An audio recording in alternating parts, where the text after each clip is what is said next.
نحمده ونصلي ونسلم على رسول الكريم اما بعد اعوذ باللہ من الشیطان الرجیم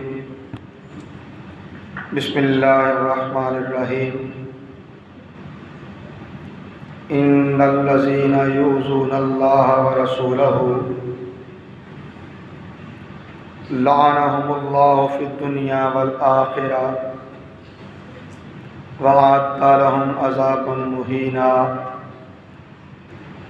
والذین یؤذون المؤمنین والمؤمنات بغیر ما اکتسبوا فقد احتملوا بہتانا وإثما مبینا صدق اللہ مولانا العظیم مولا صلی وسلم دائما ابدا علی حبیبک خیر الخلق کلہم محمد سید الکونین والثقلین والفریقین من عرب ومن عجم یا رب بالمصطفیٰ بلغ مقاصدنا واغفر لنا ما مضى یا واسع الکرم۔ معزز و محترم بزرگوں، دوستو، نوجوان بھائیوں اور عزیزو، اللہ رب العزت کا بے پایاں فضل و احسان ہے جس کی توفیق سے ہم آج یوم عاشور ذکر امام علی مقام سید الشہداء حضرت امام حسین علیہ السلام کے لیے حاضر ہیں۔ اللہ تعالیٰ کی بارگاہ میں التجا ہے، اے مالک ارض و سما، اپنے پیارے حبیب سید الاولین والآخرین حضور احمد مجتبی محمد مصطفیٰ علیہ تحیت و ثنا کے پاک جوڑوں کے طفیل ہماری آج کی اس حاضری کو اپنی بارگاہ میں قبول و مقبول فرما اور ذکر حسین سے ہمارے ایمان کو، ہمارے ایقان کو ایسی جلا اور زندگی عطا فرما کہ ہم ہر لحظہ، ہر آن دین حق پر ثابت قدم رہتے ہوئے تیرے دین کی پیروی بھی کرنے والے ہوں، تیرے دین کا پیغام حق تیری اور تیرے پیارے حبیب کی رضا کی خاطر پہنچانے والے بھی ہوں، اور دین حق کی سربلندی کے لیے پیش آنے والے مصائب و آلام، پریشانیوں اور رکاوٹوں میں سینہ سپر ہو کر باطل کے خلاف، طاغوت کے خلاف، فرعونی، قارونی اور یزیدی طاقتوں کے خلاف کھڑے ہونے والے بھی ہوں، اور اس وقت تک آگے بڑھتے چلے جائیں اپنی جد و جہد کے ساتھ، اپنی صحیح کے ساتھ، اپنی کاوش کے ساتھ، جب تک تیرا دین سربلند نہ ہو جائے، تیرے دین کا پرچم سربلند نہ ہو جائے، اور تیرے دین کے نظام کا نفاذ عرض وطن میں اور پھر چار دانگے عالم میں اپنے فیض سے فیض یاب کرنے والا نہ ہو جائے۔ عنوان گفتگو کے طور پہ سورہ احزاب سے آیت 57 اور 58 کی تلاوت کا شرف حاصل کیا۔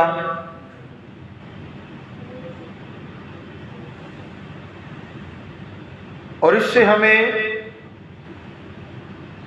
اس نتیجہ تک پہنچنا ہے کہ کیا امام حسین امام عالی مقام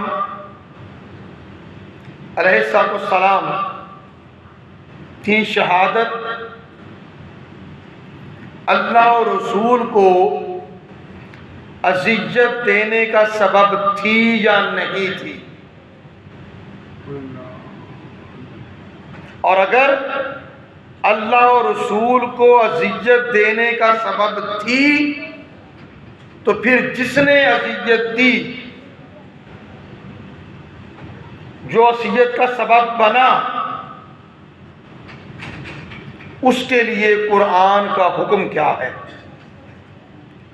اس کے لیے قرآن کا حکم کیا ہے؟ اور جب قرآن کا حکم یہ ہے جو آگے میں بیان کرنے جا رہا ہوں، تو پھر رسول کونین صلی اللہ علیہ وسلم کا کلمہ پڑھنے والے کے لیے، رسول کی غلامی کا دم بھرنے والے کے لیے کس طرح یہ روا ہے کہ ایسے ظالم جابر کے لیے کوئی بھی حمایت کا کلمہ، کوئی جملہ اپنی زبان سے نکالے۔ اللہ تعالیٰ نے ارشاد فرمایا، ان الذین یؤذون اللہ ورسولہ لعنہم اللہ فی الدنیا والآخرہ وَأَعَدَّ لَهُمْ عَذَابًا مُهِینًا۔ بے شک جو لوگ اللہ اور اس کے رسول کو اذیت دیتے ہیں، بے شک جو لوگ اللہ اور اس کے رسول کو اذیت دیتے ہیں، لعنہم اللہ فی الدنیا والآخرہ، اللہ تعالیٰ نے اس پر دنیا اور آخرت میں لعنت بھیجی ہے۔ اللہ تعالیٰ اس پر لعنت بھیجتا ہے۔ وَأَعَدَّ لَهُمْ عَذَابًا مُهِینًا، اور اس نے ان ظالموں کے لیے ذلت انگیز عذاب تیار کر رکھا ہے، ذلت انگیز عذاب تیار کر رکھا ہے۔ آگے فرمایا، والذین یؤذون المؤمنین والمؤمنات بغیر ما اکتسبوا فقد احتملوا بہتانا واثما مبینا، اور وہ لوگ جو مومن مردوں اور مومن عورتوں کو اذیت دیتے ہیں بغیر کسی سبب کے، بغیر کسی وجہ کے کہ جو انہوں نے کچھ کیا ہو، فقد احتملوا بہتانا واثما مبینا، انہوں نے بہتان اور کھلے گناہ کا بوجھ اپنے سر لے لیا، انہوں نے بہتان اور کھلے گناہ کا بوجھ اپنے سر لے لیا۔ اب پہلی چیز جو سمجھنا ہے وہ یہ کہ اللہ اور اس کے رسول کو اذیت دینا، اللہ اور اس کے رسول کو اذیت دینا، اس پر قرآن نے کیا وعید سنائی؟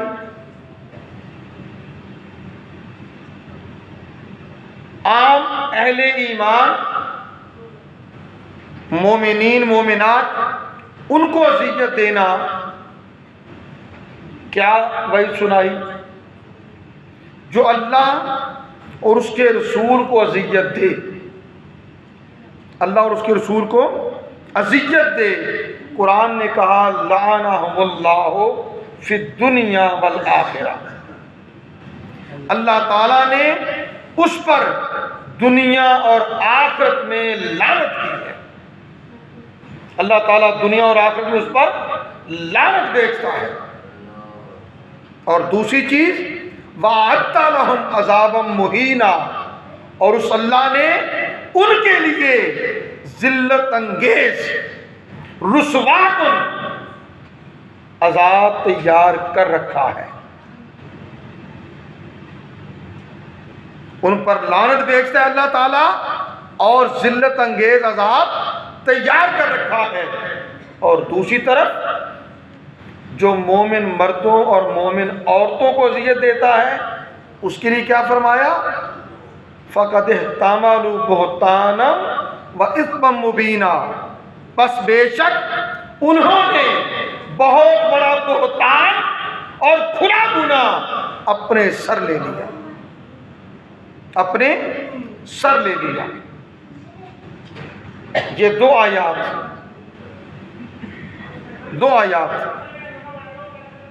اس فرق کو واضح کر رہی ہے کہ اللہ اور رسول کو اذیت دی جائے تو عذاب کی نوعیت کیا ہوگی، اور اگر عام اہل ایمان کو تکلیف و اذیت پہنچائی جائے تو اس کا گناہ کیا ہوگا، اس کا گناہ کیا ہوگا۔ اب یہ بات مجھے بتائیے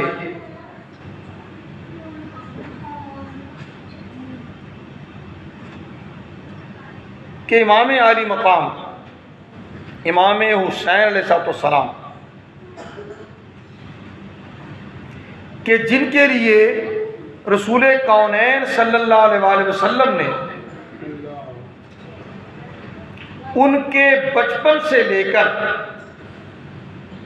اپنی ساری حیات ظاہری تک اپنا پیار نچھاور کیا، اپنی محبتیں نچھاور کی، اور جن کی شہادت کی خبر سن کر، جن کی شہادت کی فقط خبر سن کر رسول کونین صلی اللہ علیہ وآلہ وسلم کے آنسو بہہ نکلے، آنسو بہہ نکلے۔ کیا اس شہزادہ حسین کی شہادت، اس کا قتل اللہ کے نبی کو اذیت دے گا کہ نہیں دے گا؟ جی دیتا کہ نہیں دیتا؟ دیتا ہے۔ اب یہ جو اتنی بات ہو گئی نا، آگے ہم بڑھیں گے انشاءاللہ۔ اب ایک طبقہ ایسا پیدا ہو گیا ہے جو امام حسین علیہ السلام کی شہادت، آپ کے قتل کو عام انسانوں کے قتل جیسا قرار دینے لگا ہے، عام انسانوں جیسے قتل کا سلسلہ قرار دینے لگا ہے، اور پھر یہ کہہ کر کہ قتل حرام ہے، قتل حرام ہے، جس نے قتل کیا اس نے گناہ کبیرہ تو کیا مگر اس پر کفر کا حکم نہیں لگتا، اس پر کفر کا حکم نہیں لگتا، لہذا وہ اس پلید کی حمایت میں ہیلے بہانے تلاش کرتے ہیں، اور اس کے لیے اس کے نام کے ساتھ امیر المومنین، خلیفۃ المسلمین، اور وہ کلمات جو اصحاب رسول کے لیے ہم رضی اللہ تعالی عنہ کہہ کر بولتے ہیں، اولیاء کرام کے لیے، اہل اللہ کے لیے رحمت اللہ تعالی علیہ کہہ کر بولتے ہیں، اس خناس کے لیے وہ ایسے الفاظ بولنے کی جسارت کرتے ہیں، اور ایک ایسے فتنے کو جنم دیتے ہیں کہ جس کے ذریعے یزید پلید کے لیے نرمی اور حمایت کا عنصر پیدا ہو، اور اہل بیت اطہار کے لیے، سید الشہداء کے لیے، امام علی مقام کے لیے جو محبت کا تعلق اہل ایمان کے دلوں میں موجود ہے اس کو کمزور کرنے کی کوشش۔ اور صرف اتنا نہیں، ان کا مقصد یہ ہے کہ اہل بیت اطہار کے بہانے سے اللہ کے رسول کے ساتھ جو اہل ایمان کا غیر مشروط تعلق ہے، تعلق محبت ہے، تعلق عشق ہے، اسے کمزور کیا جائے، اسے کمزور کیا جائے۔ کس لیے؟ تاکہ امت کا ان کے رسول سے تعلق کمزور ہو تو وہ جذبہ ایمانی، وہ جذبہ عشق جو انہیں ہر دور زوال میں بھی ایک طاقت مہیا کرتا ہے، ایک جرأت مہیا کرتا ہے، ایک شجاعت مہیا کرتا ہے کہ وہ ہر باطل کے خلاف ڈٹ جاتے ہیں اور اس وقت تک سینہ سپر رہتے ہیں جب تک یا خود شہید نہ ہو جائے یا اس باطل کو ملیا میٹ نہ کر دے۔ سازش پیچھے یہ ہے۔ اب آگے جانیے، قرآن نے جس حد تک رسول کے اذیت دینے کو بیان کیا، تھوڑا اسے سمجھ لیں۔ سورہ احزاب آیت 53 اس سے پیچھے آ رہا ہوں تاکہ بات سمجھ آ جائے۔ بات ہو رہی ہے رسول کو اذیت دینے کی، رسول کو اذیت دینے کی۔ کون کون سی چیزیں رسول کی اذیت کا سبب ہیں؟ آیت 53 اللہ تعالیٰ نے ارشاد فرمایا، توجہ کیجیے گا، یا ایھا الذین آمنوا لا تدخلوا بیوت النبی الا ان یؤذن لکم الی طعام غیر ناظرین اناہ ولکن اذا دعیتم فادخلوا فاذا طعمتم فانتشروا ولا مستانسین لحدیث ان ذالکم کان یؤذی النبی۔ اے ایمان والو، بغیر اجازت کے رسول کریم صلی اللہ علیہ وآلہ وسلم کے گھر میں داخل نہ ہوا کرو۔ توجہ کیجئے گا کیسی چیزیں ہیں۔ اے ایمان والو، نبی علیہ السلام کی اجازت کے بغیر آپ کے گھروں میں داخل نہ ہوا کرو، سوائے اس کے کہ تمہیں کھانے کے لیے اجازت دی جائے۔ پھر جب رسول کے کاشانہ اقدس پہ تم پہنچ جاؤ تو کھانا پکنے کا انتظار کرنے والے نہ بنا کرو کہ تم برتنوں میں جھانکتے رہو، غیر ناظرین اناہ، کہ تم برتنوں میں جھانکتے رہو۔ ایک بات آ گئی۔ دوسری چیز، فائزہ طعمتم فانتشروا، کھانا تمہارے پاس آ جائے اللہ کے نبی کے گھر میں اور اسے تم کھا چکو، اسے تم کھا چکو تو پھر کیا ہے؟ فانتشروا، پھر چلے جاؤ واپس، پھر بکھر جاؤ۔ آگے کیا ہے؟ ولا مستانسین لحدیث، وہاں بیٹھ کے اپنی بات چیت میں مشغول نہ ہو جایا کرو، اپنی بات چیت، یا یوں کہہ لیں کہ رسول کریم صلی اللہ علیہ وسلم کے ساتھ خوش گپیاں لگانے کے لیے وہاں بیٹھے نہ رہا کرو۔ کیوں؟ اِنَّ ذَلِكُمْ كَانَ يُؤْذِي النَّبِيَّ، اس لیے کہ تمہارے یہ اعمال نبی صلی اللہ علیہ وسلم کو اذیت دیتے ہیں. نبی صلی اللہ علیہ وسلم کو اذیت دیتے ہیں. اعمال کیا ہیں؟ بغیر اجازت گھر آ جانا، برتنوں میں جھانکنا، کھانا کھانے کے بعد وہاں بیٹھے رہنا کہ گپ شپ لگا لیتے ہیں. یہ اعمال ہے. اور اللہ کیا فرما رہا ہے؟ اِنَّ ذَلِكُمْ كَانَ يُؤْذِي النَّبِيَّ. تمہارے یہ اعمال رسول صلی اللہ علیہ وسلم کو اذیت دیتے ہیں. فَيَسْتَحْيِي مِنْكُمْ. اور آپ صلی اللہ علیہ وسلم اپنے حیا کی وجہ سے تم سے کہتے نہیں ہیں. حیا کی وجہ سے تم سے کہتے نہیں ہیں. واللہ لا یستحیی من الحق. اور اللہ حق بات بیان کرنے میں حیا نہیں کرتا، حیا نہیں فرماتا. وہ تمہیں حق بات کہہ دیتا ہے، وہ تمہیں حق بات کہہ دیتا ہے. اور حق کیا ہے؟ تمہارے یہ چھوٹے چھوٹے اعمال بھی رسول کی اذیت کا سبب ہیں. لہذا کھانا کھا چکو تو گپ شپ لگانے کے لیے بھی وہاں نہ بیٹھو، جاؤ چلے جاؤ. یہ چیز آ گئی. اس کے بعد آگے فرمایا وَإِذَا سَأَلْتُمُوهُنَّ مَتَاعًا فَاسْأَلُوهُنَّ مِنْ وَرَاءِ حِجَابٍ.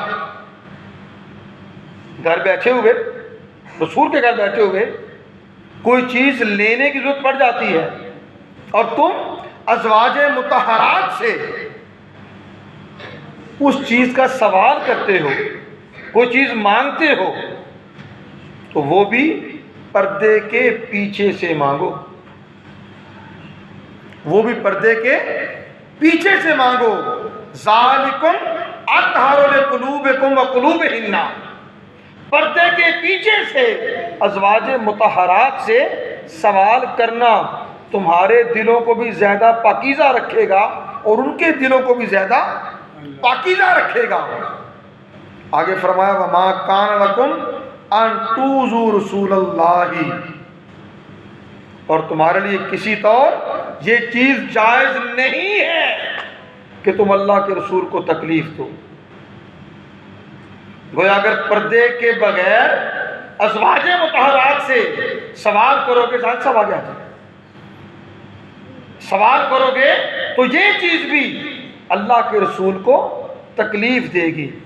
اور اس سے آگے فرمایا وَمَا كَانَ لَكُمْ أَن تُؤْذُوا رَسُولَ اللَّهِ وَلَا أَن تَنكِحُوا أَزْوَاجَهُ مِن بَعْدِهِ أَبَدًا. اور تمہارے لیے یہ بھی جائز نہیں ہے کہ رسول کونین صلی اللہ علیہ وسلم کے وصال مبارک کے بعد ہمیشہ کے لیے ان کی ازواج میں سے کسی سے نکاح کرو، کس سے شادی کرو. کیوں؟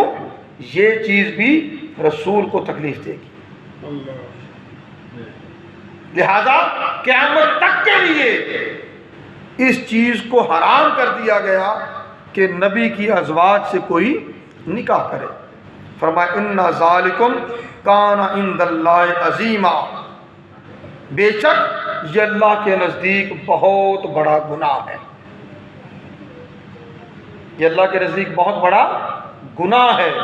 اب کون سے اعمال رسول کو اذیت دیتے ہیں؟ بغیر بلائے کھانے کے لیے آ جانا، بغیر بلائے گھر میں داخل ہو جانا، ازواج مطہرات سے بغیر پردے کے بات کرنا، کھانا کھانے کے بعد کاشانہ رسول اقدس میں یوں ہی بیٹھ جانا کہ چلیں گپ شپ لگاتے ہیں، بات چیت کرتے ہیں. یہ چیزیں بھی جب رسول کونین صلی اللہ علیہ وسلم کے لیے تکلیف کا سبب ہیں تو پھر مجھے یہ بتائیے اہل بیت رسالت ماں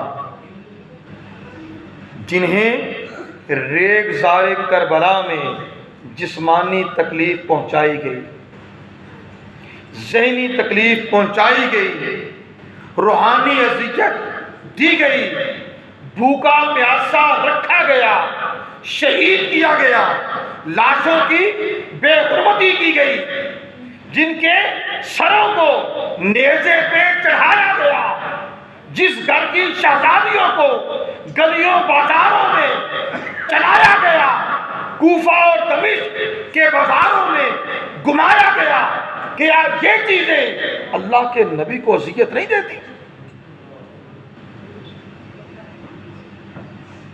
کیوں جی؟ کیا یہ چیز اللہ کے نبی کو اذیت نہیں دیتی؟ بھائی بولے نا، دیتی ہے نا۔ جب چھوٹی چھوٹی چیزیں، اب آگے بڑھیں، ایک تو طے ہو گیا کہ یہ چیزیں اللہ کے نبی کو اذیت دیتی ہیں۔ اب قرآن نے کیا کہا؟ جو اللہ اور اس کے رسول کو اذیت دے، لعنہم اللہ فی الدنیا والآخرہ وأعد لہم عذابا مہینا۔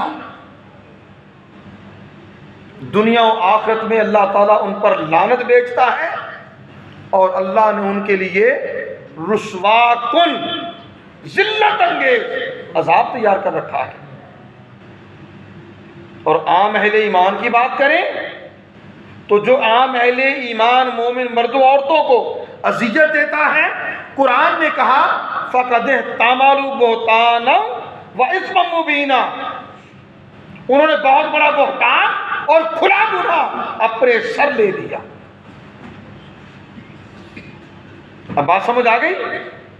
ایک جگہ أَعَدَّ لَهُمْ عَذَابًا مُهِينًا، اور دوسرا فَقَدِ احْتَمَلُوا بُهْتَانًا وَإِثْمًا مُبِينًا، دونوں میں فرق آ گیا۔ عام مومنین کے لیے کیا ہوا؟ کھلا گناہ سر لے لیا، کھلا گناہ سر لے لیا، اور جس نے اللہ اور رسول کو اذیت دی، جس نے اللہ اور رسول کو اذیت دی، اس نے کیا کیا؟ اس کے لیے اللہ نے أَعَدَّ لَهُمْ عَذَابًا مُهِينًا، عذاب مہین تیار کیا، ذلت انگیز عذاب تیار کیا۔ قرآن حکیم میں 3 طرح کے عذاب کا ذکر ہے: عذاب عظیم، عذاب علیم، عذاب مہین۔ دوبارہ سن لیں، عذاب عظیم، عذاب علیم، عذاب مہین، 3 طرح کے عذاب کا ذکر۔ عذاب عظیم، کافر اور غیر کافر، یعنی مسلمان کوئی گناہ کرتا ہے، عذاب گناہ کبیرہ کا مرتکب ہوتا ہے، قرآن حکیم میں اس کے لیے عذاب عظیم کہا گیا کہ اس کے لیے بہت بڑا عذاب ہے۔ جو کوئی اس سے بھی اگلے درجے میں بڑے گناہ کرنے والا ہو گیا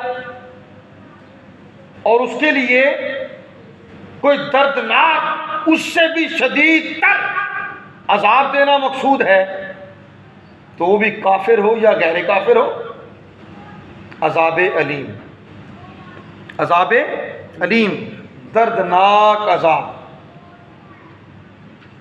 مگر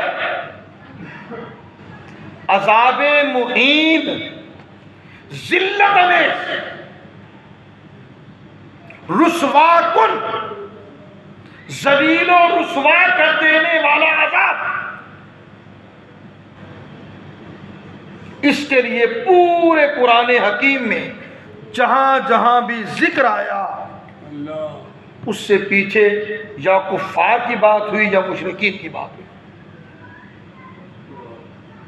یا کافر کی بات ہوئی یا مشرک کی، کہ اس کے لیے عذاب مہین ہے، اس کے لیے عذاب مہین ہے۔ دوبارہ آ جائیں، لعنہم اللہ فی الدنیا والآخرہ وأعد لہم عذابا مہینا۔ جو اللہ اور اس کے رسول کو اذیت دیتا ہے، اللہ تعالیٰ دنیا اور آخرت میں اس پر لعنت فرماتا ہے، اور اس نے ان کے لیے ذلت انگیز عذاب تیار کر رکھا ہے۔ اور میں نے کیا کہا کہ جہاں بھی عذاب مہین کی بات آئی، پیچھے آیت پڑھ لیں، یا تو بات کافر کی ہے یا مشرک کی ہے، کسی گناہ گار مسلمان کی نہیں ہے، کسی سیاہکار کسی بدکار مسلمان کی بات نہیں. اس کے لیے عذاب عظیم، عذاب علیم جیسے معاملات اللہ تعالیٰ اس کے مطابق اس کے ساتھ سلوک فرمائے گا. مگر کافر اور مشرک کے لیے عذاب کی بات آئی تو عذاب مہین، یا یوں کہہ لیجئے جہاں بھی عذاب مہین کی بات آئی، عذاب مہین کی بات آئی، وہاں پیچھے بیانیہ بتا دیتا ہے کہ وہ کافر تھا یا مشرک. قرآن حکیم سے کچھ مثالیں لے لیتے ہیں تاکہ بات سمجھنے میں آسانی ہو جائے.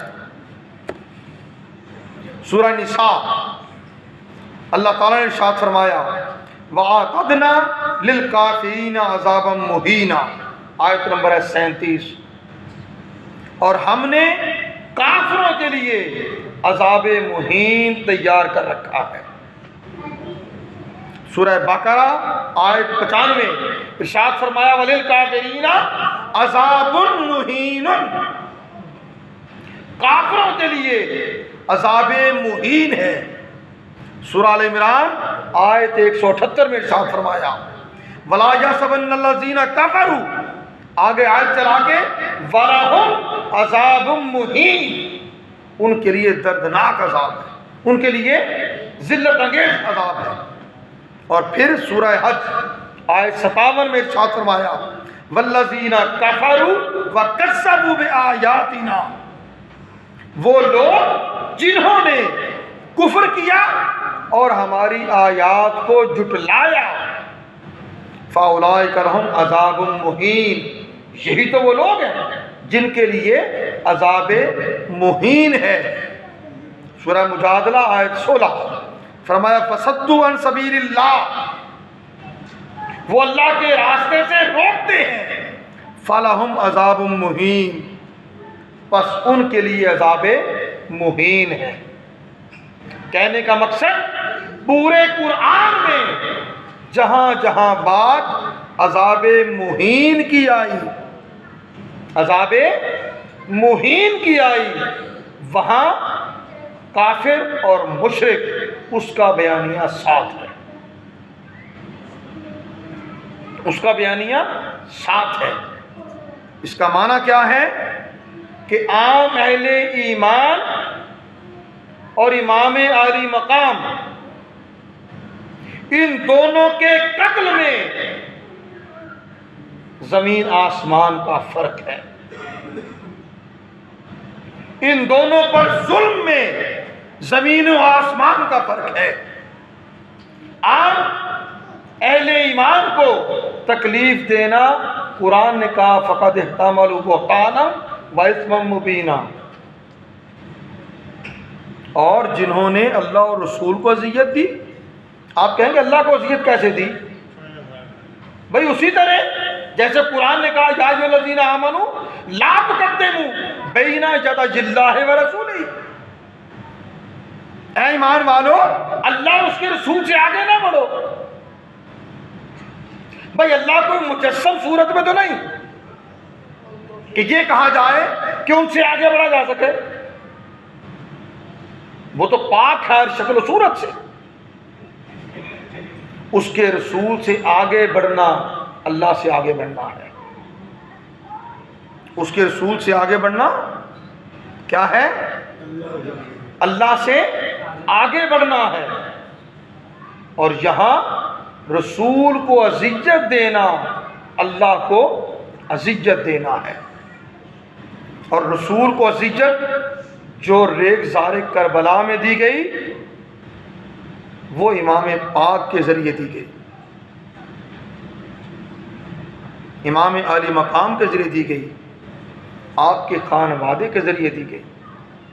حضرت ام سلمہ رضی اللہ تعالیٰ عنہ ام المومنین آپ کہتی ہیں کہ حسن و حسین میرے گھر میں کھیل رہے تھے رسول کونین صلی اللہ علیہ وسلم انہیں دیکھ دیکھ کر خوش ہو رہے تھے کہ جبرائیل امین آئے، عرض کیا آپ کی امت میں سے ایک گروہ آپ کے اس بیٹے کو شہید کر دے گا،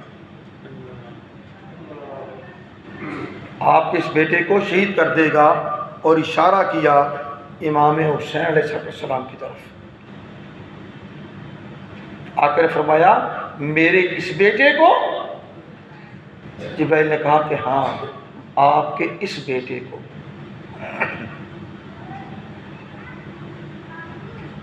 اور پھر جبرائیل عرض کرنے لگے اگر آپ چاہیں تو میں اس مقام کی مٹی آپ کو پیش کر دیتا ہوں۔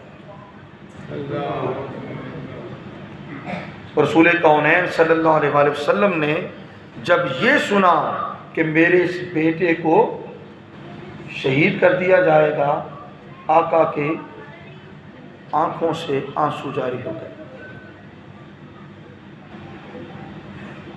حضرت ام سلمہ رضی اللہ تعالیٰ عنہ دیکھتی ہیں کہ رسول کونین صلی اللہ علیہ وسلم کی آنکھوں سے آنسو جاری ہیں، عرض گزار ہوتی ہیں یا رسول اللہ صلی اللہ علیہ وسلم کیا ہوا؟ کیا ہوا؟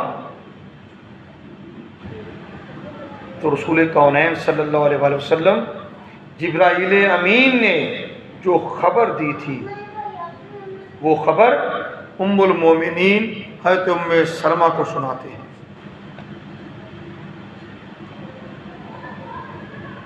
اور جبرائیل امین اس میدان کی مٹی لا کے رسول کونین صلی اللہ علیہ وسلم کو پیش کرتے ہیں، اور ساتھ بتاتے ہیں کہ جب یہ مٹی خون بن جائے گی جان لیجیے گا کہ آپ کا یہ بیٹا شہید کر دیا گیا ہے۔ رسول کونین صلی اللہ علیہ وآلہ وسلم نے وہی مٹی ام المومنین حضرت ام سلمہ رضی اللہ تعالی عنہ کو دے دی۔ اب خاص بات سمجھنے کی ہے، جب سانحہ کربلا ہوا ازواج مطہرات میں سے واحد حضرت ام سلمہ رضی اللہ تعالی عنہ تھی جو حیات تھی، باقی سب ازواج کا وصال ہو چکا تھا۔ اس کا مطلب ہے کہ رسول کونین صلی اللہ علیہ وآلہ وسلم جانتے تھے کہ جب میرے اس بیٹے کو شہید کیا جائے گا تو میری یہ زوجہ محترمہ حیات ہوں گی، سو انہیں وہ مٹی دی اور ساتھ فرمایا یا ام سلمہ اذا تحولت هذه التربة دما فاعلمي ان ابني هذا قد قتل۔ ام سلمہ جب یہ مٹی خون بن جائے تو جان لینا میرا یہ بیٹا حسین شہید کر دیا گیا ہے۔ حدیث کے الفاظ ہیں فَجَعَلَتْهَا ام سلمة فِي قَارُورَةٍ، حضرت ام سلمہ رضی اللہ تعالیٰ عنہ نے وہ مٹی ایک بوتل میں ایک شیشی میں رکھ دی، ثم جعلت تنظر الیہا کل یوم، پھر وہ ہر روز اس مٹی کو دیکھتی، فتقول ان یوما تحولین دما لیوم عظیم، اور پھر آپ یہ فرمایا کرتی کہ جس روز یہ مٹی خون بن گئی وہ بہت بڑا دن ہوگا، وہ بہت بڑا دن ہوگا۔ اور پھر حضرت سلمہ رضی اللہ تعالی عنہا وہ کہتی ہیں کہ میں ایک دن دوپہر کے وقت حضرت ام سلمہ رضی اللہ تعالی عنہ کے گھر آئی، میں کیا دیکھتی ہوں کہ آپ رو رہی ہیں، آپ رو رہی ہیں۔ میں نے پوچھا آپ کیوں رو رہی ہیں؟ تو ام المومنین حضرت ام سلمہ رضی اللہ تعالیٰ عنہ نے فرمایا رأیت رسول اللہ صلی اللہ علیہ وسلم فی المنام وعلی راسہ ولحیتہ التراب، کہتے میں نے ابھی ابھی خواب میں رسول کونین صلی اللہ علیہ وسلم کو دیکھا ہے، اور آپ کے سر اقدس پر اور آپ کی داڑھی مبارک پر گرد پڑی ہوئی ہے۔ فقلت ما لک یا رسول اللہ، میں نے عرض کیا یا رسول اللہ صلی اللہ علیہ وسلم آپ کے ساتھ یہ کیا ماجرا ہے، کیا معاملہ ہوا؟ قال شہدت قتل الحسین آنفا، رسول کونین صلی اللہ علیہ وسلم نے فرمایا کہ میں ابھی حسین کی شہادت گاہ پہ موجود تھا، حسین کی شہادت گاہ پہ موجود تھا۔ یہ بات ہے مدینہ طیبہ کی، سرزمین مکہ پہ چلے۔ رسول کونین صلی اللہ علیہ وسلم کے چچا زاد بھائی حضرت عباس کے بیٹے حضرت عبداللہ ابن عباس، دوپہر کا وقت ہے، سوئے ہوئے ہیں، خواب میں دیکھتے ہیں کہ رسول کریم صلی اللہ علیہ وسلم خواب میں تشریف لاتے ہیں اور آپ کے ہاتھ میں ایک بوتل ہے جو خون سے بھری ہوئی ہے۔ حضرت عبداللہ ابن عمر کہتے ہیں میں نے عرض کیا میرے ماں باپ آپ پر قربان، یا رسول اللہ صلی اللہ علیہ وسلم یہ کیا ہے، یہ کیا ہے؟ تو اللہ کے نبی صلی اللہ علیہ وسلم فرمایا ھذا دم الحسین، یہ حسین کا خون ہے، واصحابہ اور ان کے ساتھیوں کا خون ہے۔ ولم ازل التقطہ منذ الیومین، اور آج سارا دن میں اسی خون کو جمع کرتا رہا ہوں۔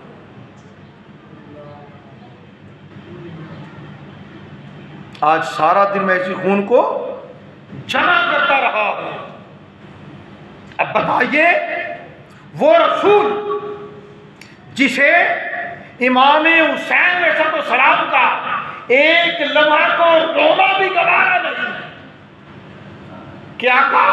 حضرت عائشہ صدیقہ رضی اللہ تعالیٰ کے گھر سے نکلتے ہیں، راستے میں حضرت سیدہ فاطمہ الزہرا سلام اللہ علیہا کا کاشانہ اقدس آتا ہے، اندر سے حسین کے رونے کی آواز آتی ہے۔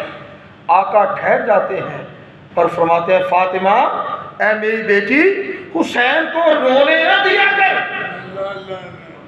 حسین کو رونے نہ دیا کر، تو جانتی ہے کہ حسین کا رونا مجھے تکلیف دیتا ہے، حسین کا رونا مجھے اذیت دیتا ہے۔ جس حسین کا رونا اللہ کے نبی کو گوارا نہیں، وہ حسین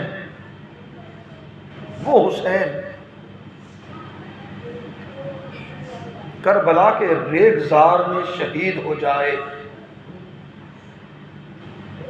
اس کے لاشے پر گھوڑے دوڑائے جائیں، اس کے سر کو نیزے پہ چڑھایا جائے، اور کوئی یہ کہے کہ اللہ کے نبی کو اذیت نہیں ہوئی ہوگی؟ وہ نبی جو نماز میں ہوتے، حالت سجدہ میں ہوتے، امام حسین اگر آپ کی کمر پر آ کے چڑھ جاتے تو رسول کونین صلی اللہ علیہ وسلم سجدہ لمبا کر دیتے، سجدہ لمبا کر دیتے، اور اگر کبھی اصحاب رسول امام حسین کو روکنے لگتے تو اللہ کے نبی صلی اللہ علیہ وسلم منع فرما دیتے۔ کس لیے؟ حسین کو ناگوار نہ گزرے۔ پھر ایسا بھی ہوتا کہ اگر امام حسن مجتبیٰ امام حسین علیہ السلام وہ کبھی آ کر آپ کی کمر پر چڑھ جاتے حالت سجدہ میں، تو اللہ کے نبی صلی اللہ علیہ وسلم بڑی احتیاط سے سجدے سے سر اٹھاتے تو ان دونوں کو اتار کے اپنی گود میں بٹھا لیتے، یا دائیں بائیں بٹھا کے دوسرا سجدہ کرتے، پھر پکڑ کر اپنی گود میں بٹھا لیتے۔ مجھے یہ بتائیے سجدہ کس کے لیے؟ اللہ کے لیے۔ کس کے لیے؟ اللہ کے لیے۔ جس رسول صلی اللہ علیہ وآلہ وسلم کو اللہ کے حضور سجدہ ریز ہونے میں جو کیفیت ملتی تھی اس سے بڑھ کر امام پاک کے ان کی قبر پر سوار ہونے سے زیادہ محبوبیت ہو، زیادہ محبوبیت ہو کہ کہیں حسین کو ناگوار نہ گزرے، آقا سجدہ لمبا کر دیں۔ اس رسول کو حسین کی شہادت سے تکلیف نہیں پہنچی۔ حسین جسے آقا اپنے کندھوں پر سوار کرتے، اپنی گود میں بٹھاتے، جسے چومتے، جسے اپنا لعاب دہن مبارک چسواتے، جسے اپنی زبان اقدس چسواتے، آقا علیہ السلام حضرت یعلا بن مرہ رضی اللہ تعالیٰ عنہ وہ روایت کرتے ہیں کہ ہم ایک روز صحابہ کرام اور بھی ساتھ ہیں، بڑی خاص چیز، اور بھی صحابہ کرام ساتھ ہیں، ایک دعوت پر جا رہے ہیں، ایک دعوت پر جا رہے ہیں، رسول کریم صلی اللہ علیہ وسلم درمیان میں ہیں اور آپ کے دائیں بائیں صحابہ کرام ہیں، پیچھے صحابہ کرام ہیں۔ کیا دیکھتے ہیں کہ گلی میں، بازار میں ننھے حسین علیہ السلام بچوں کے ساتھ کھیل رہے ہیں۔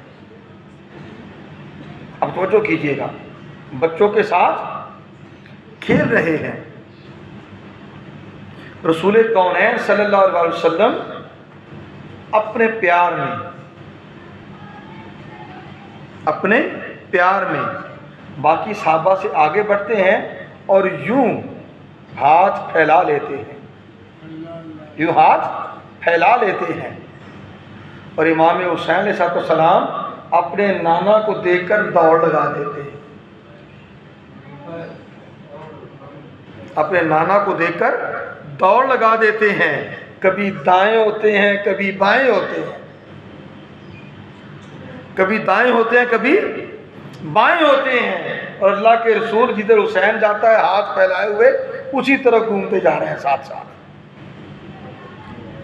ٹھیک ہے، آپ نے یہ منظر خود بھی دیکھا ہوگا، کبھی پارک میں بچوں کو لے جائیں، بچے دوڑ بھاگ کر رہے ہوں، وہ کہیں پاپا مجھے پکڑ لو پکڑ لو، اور آپ کیا کرتے ہیں؟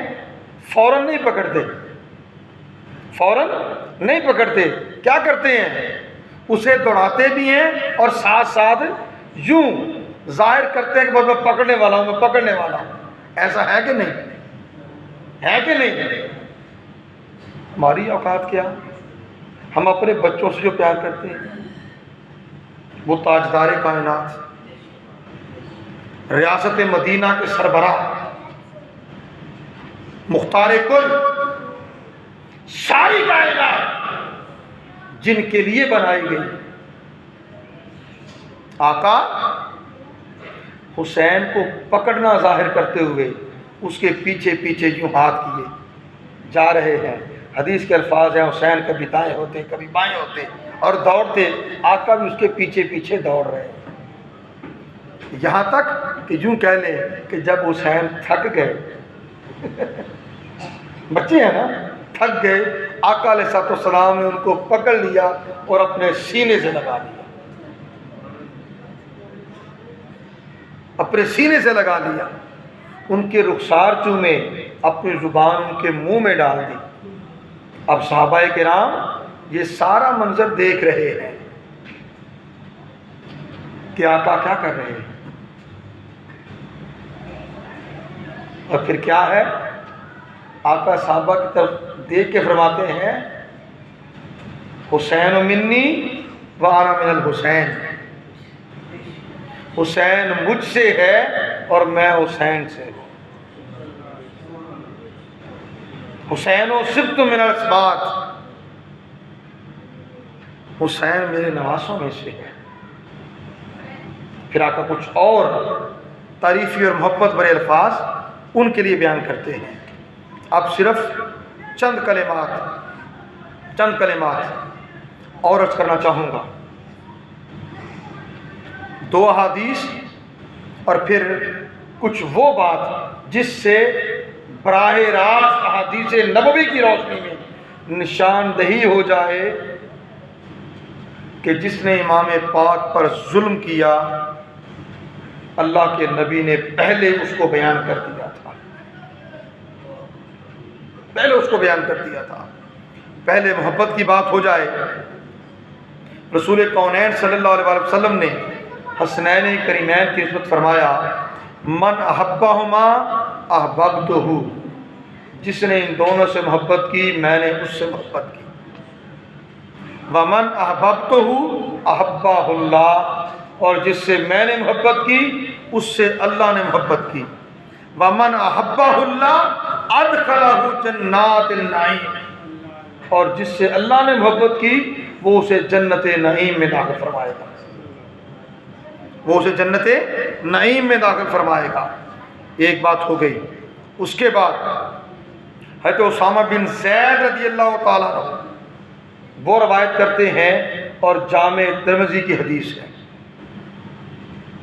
رسول کونین صلی اللہ علیہ وسلم نے اللہ کی بارگاہ میں ہاتھ اٹھا دیے،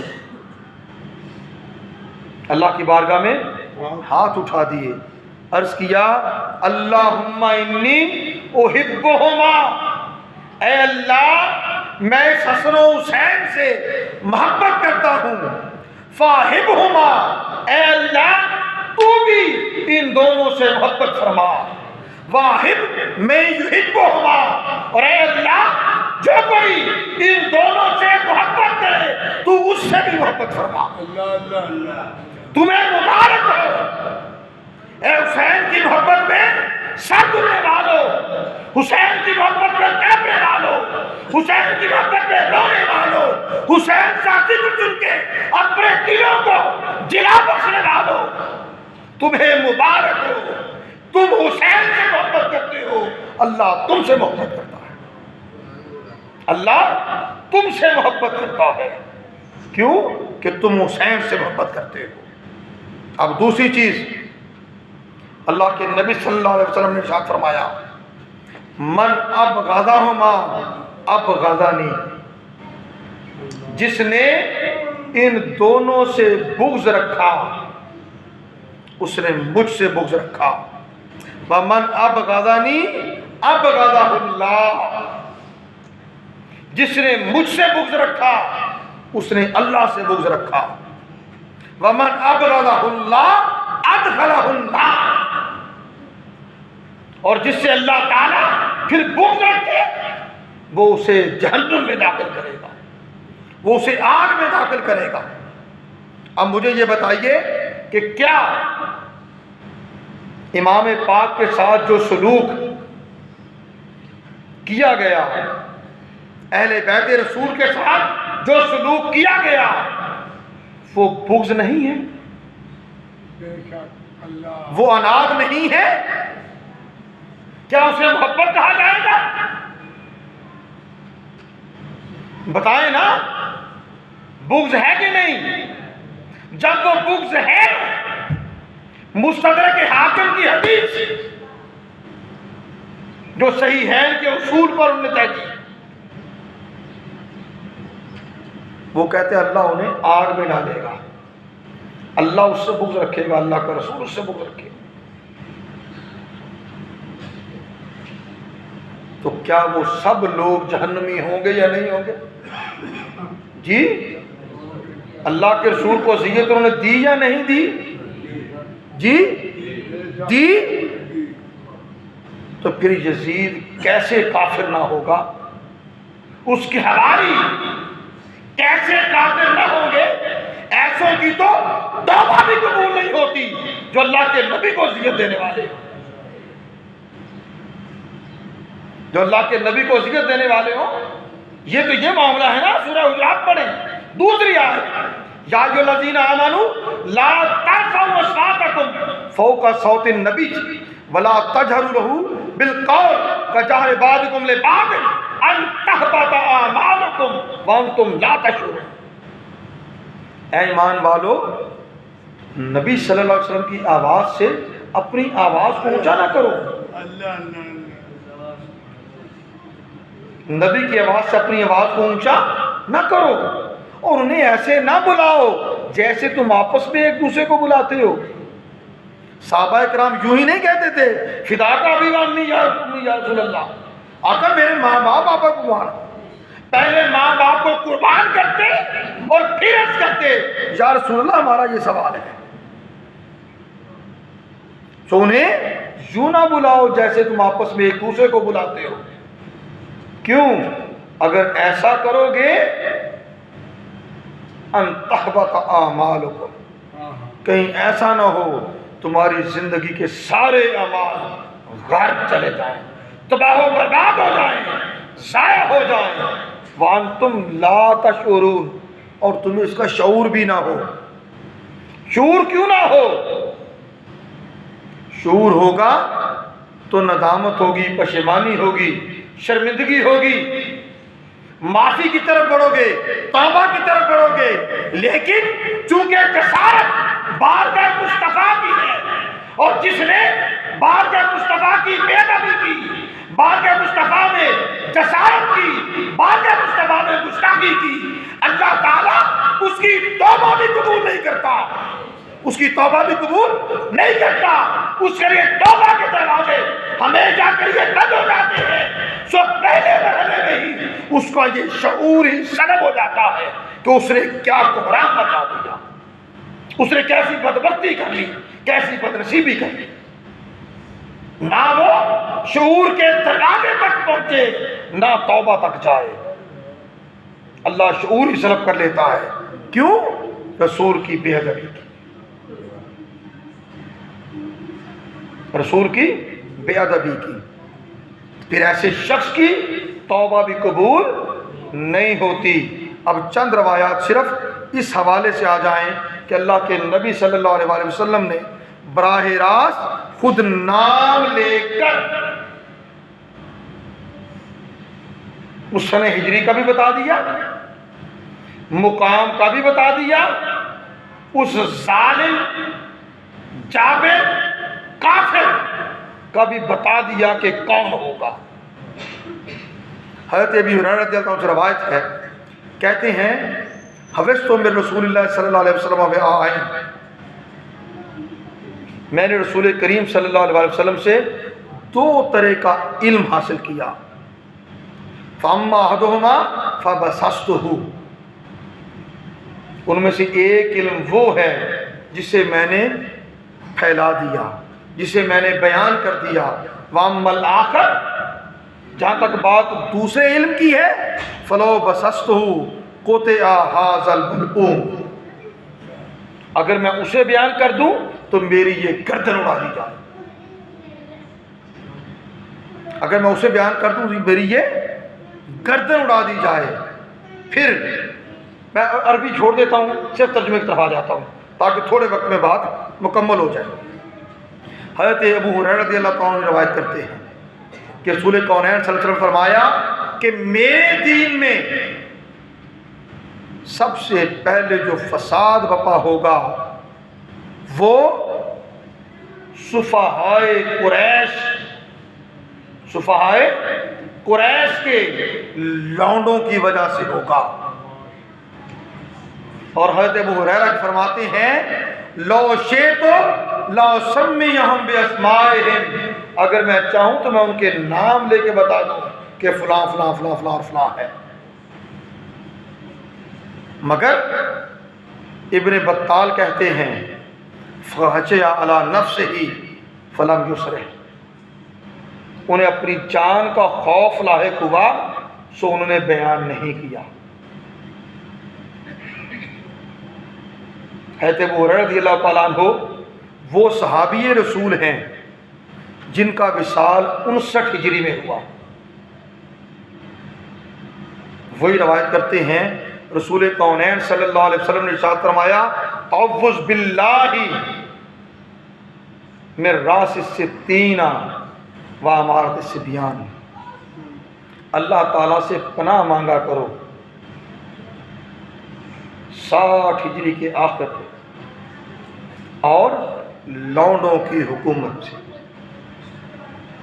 اور حضرت ابو ہریرہ رضی اللہ عنہ کو یہ معمول رہا، وہ یہ دعا کیا کرتے تھے اعوذ باللہ من راس الستین و امارت الصبیان، میں اللہ سے پناہ مانگتا ہوں 60 ہجری کے آخر اور لونڈوں کی حکومت سے۔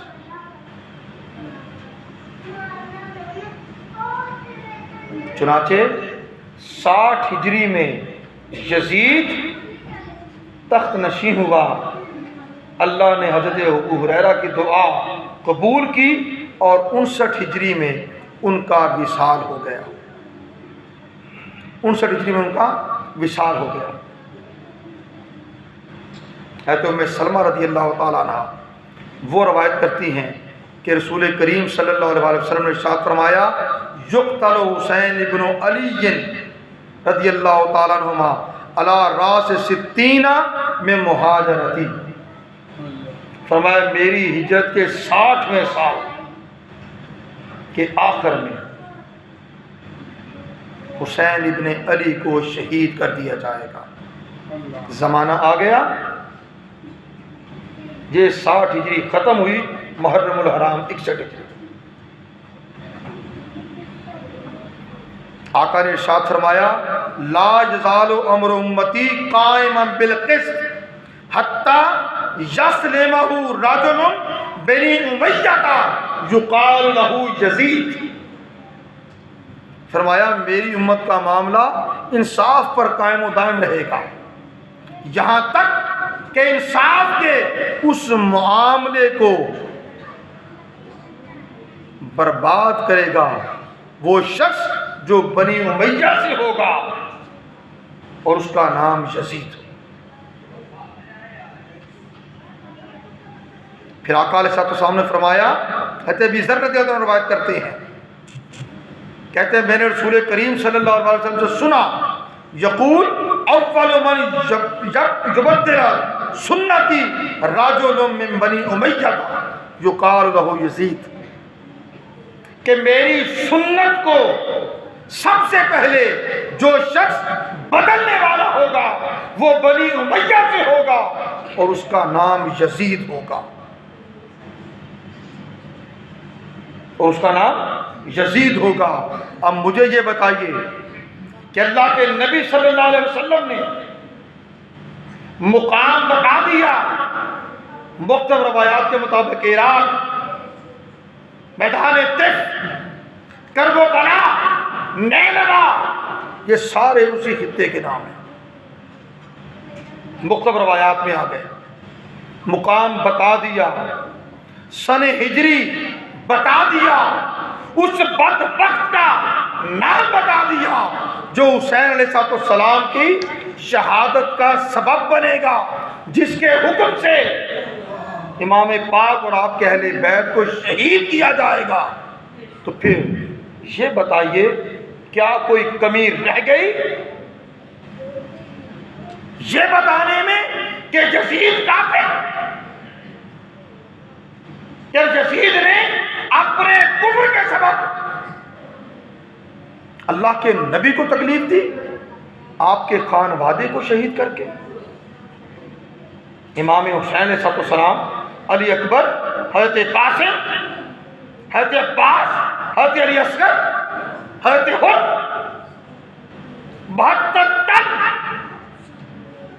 72 تن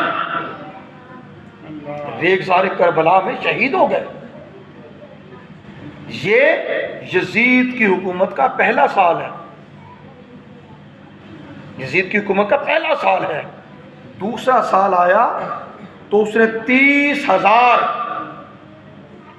لشکریوں کو بھیجا، مدینہ طیبہ پر حملہ کیا، مسجد نبوی کی حرمت کو پامال کیا، مسجد نبوی کے صحن میں گھوڑے باندھے، گدھے باندھے، اونٹ باندھے اسے استبل بنا دیا۔ 3 دن تک مسجد نبوی میں آذان نہیں ہوئی،